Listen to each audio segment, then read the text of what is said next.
저는 오늘 여러분과 함께 감사가 왜 유익한가 이런 제목으로 은혜의 말씀을 나누고자 합니다. 오늘은 추수감사주일이죠. 매번 그렇지만 특별히 오늘은 지나간 한 해를 우리가 회고하면서 감사의 의미를 깊이 생각해 보게 되는 날입니다. 여러분, 우리가 성경에서 하나님께 감사하라 이런 이 직접적인 이런 구절을 한번 찾아보면요, 총 36번이 나옵니다. 근데 구약에서 대부분 이러한 글귀가 있고 신약에서는 단 2번 나와요. 구약에 편정되어 있죠. 그런데 그 중에서도 하나님께 감사라는 그 구절 가운데 앞권은 우리가 같이 읽은 이 데살로니가 전서 5장 18절 말씀이 됩니다. 뭐라 그러죠? 범사에 감사하라. 이것이 그리스도 예수 안에서 너희를 향하신 하나님의 뜻이니라. 이렇게 말씀하고 있는 것입니다. 여러분, 여기서 범사에 감사하라 말씀이 어떤 말이죠? 어떠한 형편에 처하든지 무슨 일을 만나든지 감사하라는 겁니다. 이게 굉장히 중요해요. 이것은 좋은 일뿐만 아니라 힘들고 어려운 일을 만나도, 굳은 일을 만나도, 심지어 고난 중에 있더라도 주님께 감사라는 말씀입니다. 그렇지만 저는 이 말씀을 매번 성경에서 볼 때마다 이게 범사에 하나님께 감사하는 것이 과연 가능한 일인가 이렇게 생각하고 고민할 때가 많았습니다. 여러분, 우선 하나님의 말씀, 이 범사에 이 감사하라 이 말씀을 우리가 면밀히 바라보면 한번 말씀을 보세요. 어떠한 전제 조건이 없는 말씀이에요. 이렇기 때문에 너희는 범사에 감사해라, 저렇기 때문에 범사에 감사하라, 이런 전제 조건이 하나도 없습니다. 무조건 감사라는 말씀이에요. 더구나 그 뒤에 말이 더 무서워요. 뭐라고 되어 있죠? 이것이 그리스도 예수 안에서 너희를 향하신 하나님의 뜻이니라. 아주요, 하나님이 대못을 박았어요. 움직일 수 없는. 말하자면 하나님의 어명이라는 얘기예요. 선택의 여지가 없어요. 이 말씀을 지키지 않으면 우리가 어떻게 되죠? 하나님의 뜻을 저버리는 게 되는 거예요. 그럼 여러분, 이 감사라는 것은 선택사항이 아니라 하나님께서 성도들에게 명령하신, 지엄하신 명령입니다. 그럼 여러분, 우리는 어떻게 해야 되죠? 우리가 처한 상황을 넘어서 하나님의 주권을 믿고 하나님의 인도하심을 믿고 감사해야 되는 것입니다. 그렇지만 여러분, 우리 현실이 어떻죠? 늘 우리가 참 약해요. 한 해를 되돌아보면서 감사할 조건이 9개가 있어도 여러분, 우리는 이 한 가지만 힘들고 어려운 일이 있으면요, 마음이 눌려요. 그것 때문에 스트레스를 받아요. 신경이 쓰여요. 심지어 우울해지기까지 합니다. 도저히 하나님이 9개나 되는 귀한 은혜를 주셨음에도 불구하고 우리가 약한지라 감사할 마음이 도무지 안 나는 거예요. 그래서 어떤 사람들은 걱정거리가 없어야 감사하지, 걱정거리가 항상 있는데 어떻게 감사가 나오겠냐, 이렇게 불평하기도 합니다. 그래서 저는 차라리 성경에 범사에 감사하라 이렇게 되어 있지 말고 걱정거리가 없을 때 감사하라 이렇게 되어 있는 게 더 현실적인 말씀이 아닌가 이렇게 생각해 본 적이 있었습니다. 그렇지만 여러분, 성경은 어떻게 되죠? 애늘이 없어요. 감사에 대해서는 여러분 양보가 없어요. 범사에 감사하라 하십니다. 그렇다면 여러분, 우리는 하나님께서 말씀하신 이 범사에 감사라는 이 말씀 속에는 어떤 이 다른 차원의 의미가 있지 않나 이렇게 생각해 봐야 되는 것입니다. 그러면 여러분, 범사에 감사라는 이 말씀은요, 이 모든 일이 아주 다 잘 되어서 감사라는 의미가 결코 아닐 것입니다.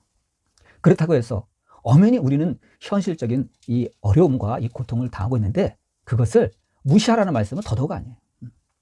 여러분, 성경이 말하고자 하는 것은 뭡니까?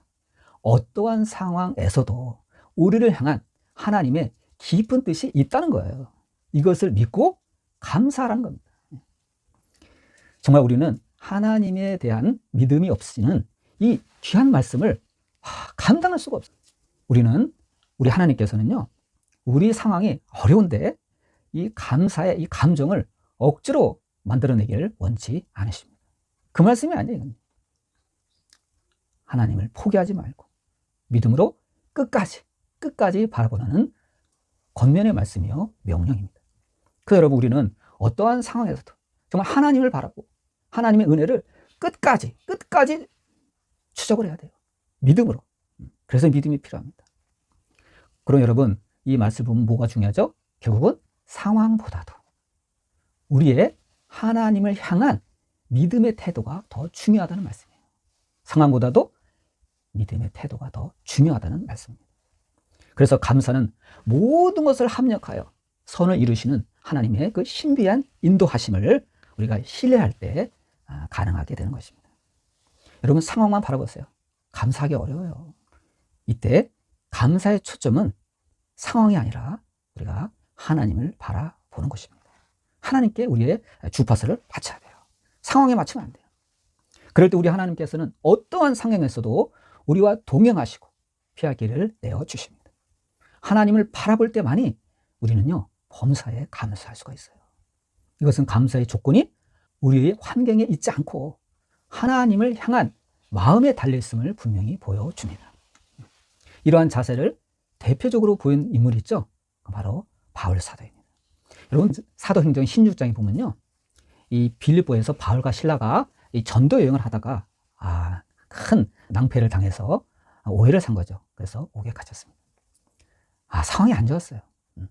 엄청 맞았어요.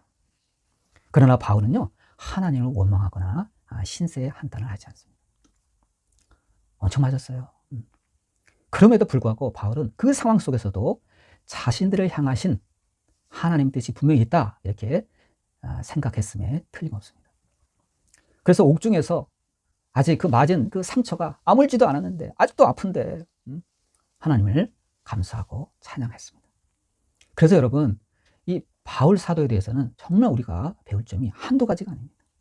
여러분과 저 같으면 그럴 수 있어요? 아마 하나님을 원망했을 거예요. 하나님, 이럴 수가 있습니까?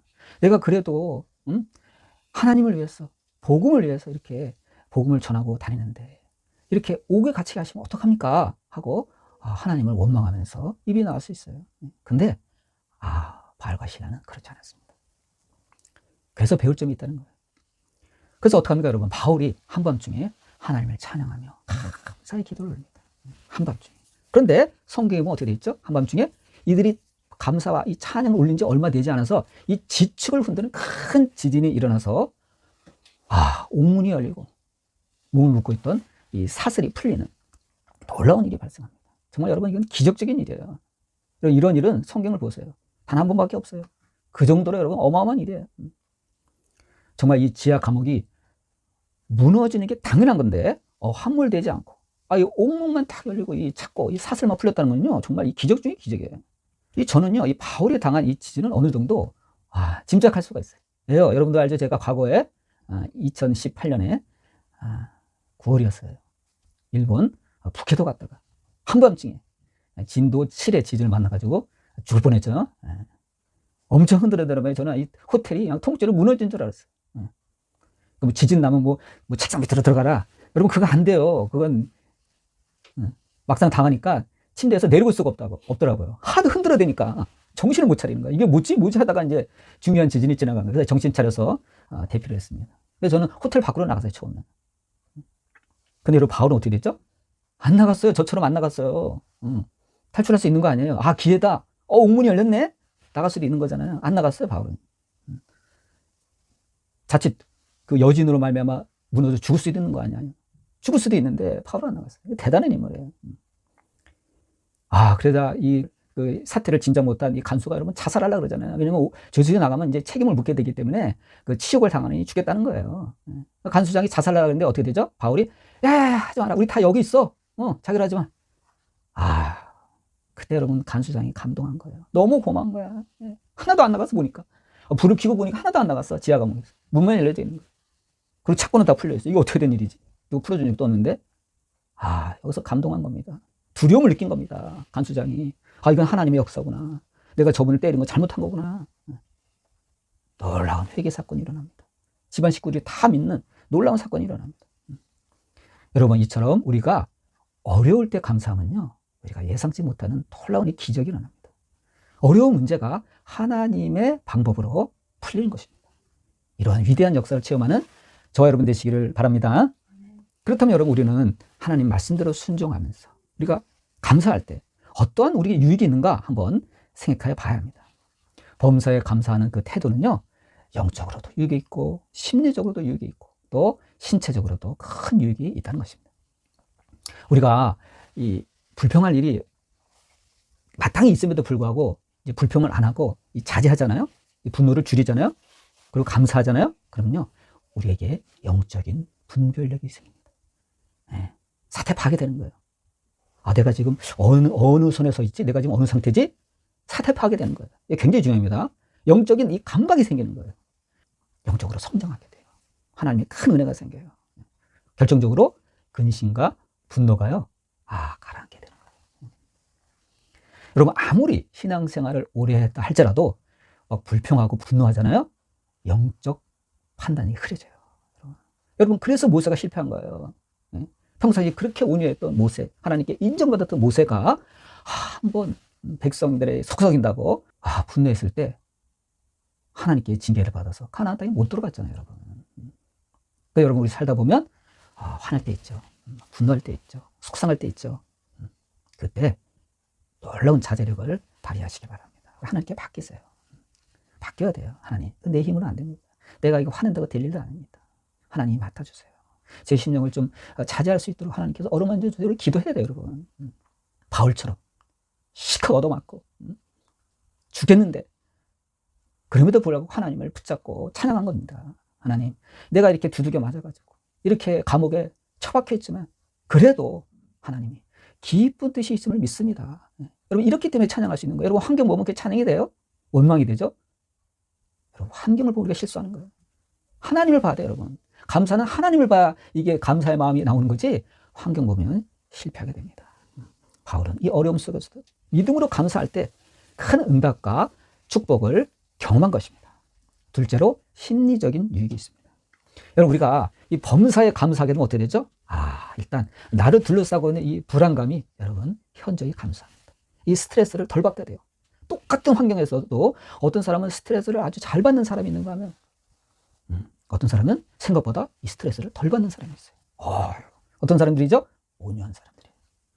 저는 저도 이거 보고 싶어요. 여러분, 온유한 사람들이요, 스트레스 덜 받습니다. 이런 사람들이 불안감이 적어요. 그리고 안정감과 행복감이 다른 사람보다 높아요. 행복지수가 높은 거예요. 하나님께 맡길 때, 그렇죠? 우리의 안정감이 높아지는 것입니다. 세 번째로 신체적인 유익이 있습니다. 여러분, 매사에 우리가 감사하게 되면 어떻게 돼요? 스트레스를 덜 받게 되죠. 그래서 나쁜 호르몬이 덜 나와요. 그리고 이 신체의 면역력이 강화되는 것입니다. 감기도 안 걸려요. 독감도 안 걸려요. 심지어 코로나도 안 걸리는 사람이 있어요. 의학적으로 볼 때 우리가 감사하는 마음을 가질 때 면역력이 증가한다 그러죠. 하나님의 은혜로 면역력이 증가해요. 이 심박수도 안정돼요. 그러니까 혈관벽을 보호를 해요. 심혈관계 질환이 예방돼요. 그래서 자연스럽게 어떻게 되죠? 평균 수명이 올라가요. 남들보다 장수하는 거예요. 여러분, 동물의 세계에서 그래요. 사자, 호랑이는 오래 못 살아요. 혈기가 있거든. 그런데 이 초식 동물은요, 사자, 호랑이에게 잡혀먹지만 않으면 오래 살아요. 온유하거든요. 막 성질내고 분노하고 이런 호랑이나 사자 같은 이 성향을 가진 사람들은 오래 못 삽니다. 왜요? 혈관벽이 막 다 나가는 거야. 흥분할 때마다 혈관벽이 다 닫히는 거야. 그러니까 오래 살겠어요? 유념해야 됩니다.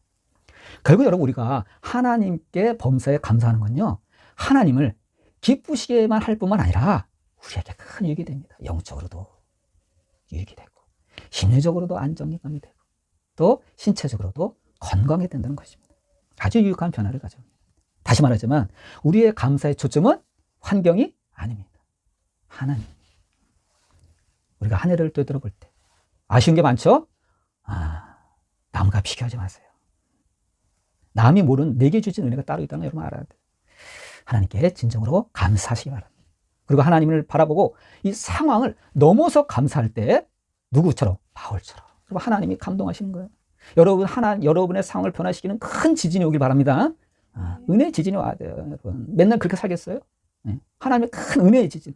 여러분을 묶고 있는 그 사슬이 풀리는 그 은혜의 지진. 여러분을 가로막고 있는 그 문이 열리는 은혜의 지진. 이거를 맞이하시기를 바랍니다. 기도하시겠습니다. 주여, 오늘은 추수감사주일입니다. 우리가 한 해를 되돌아볼 때 인간적으로는 아신 것이 많이 남습니다. 하나님, 그러나 우리가 얻지 못한 것, 우리가 잃은 것만 생각하지 말게 하시고 그럼에도 불구하고 우리를 살리시고 우리를 지키시고 우리에게 많은 인생의 고비고비를 넘기게 하신 하나님의 은혜를 생각하며 감사하는 우리가 되게 하여 주옵소서. 주여, 우리가 처한 상황을 넘어서는 하나님의 주권과 하나님의 인도하심을 믿고 감사하는 우리가 되기를 원합니다. 어려울수록 상황보다는 하나님을 바라보고 하나님의 놀라운 은혜의 유익을 경험하는 우리 모두가 되게 하여 주시옵소서. 예수님의 이름으로 기도드립니다. 아멘.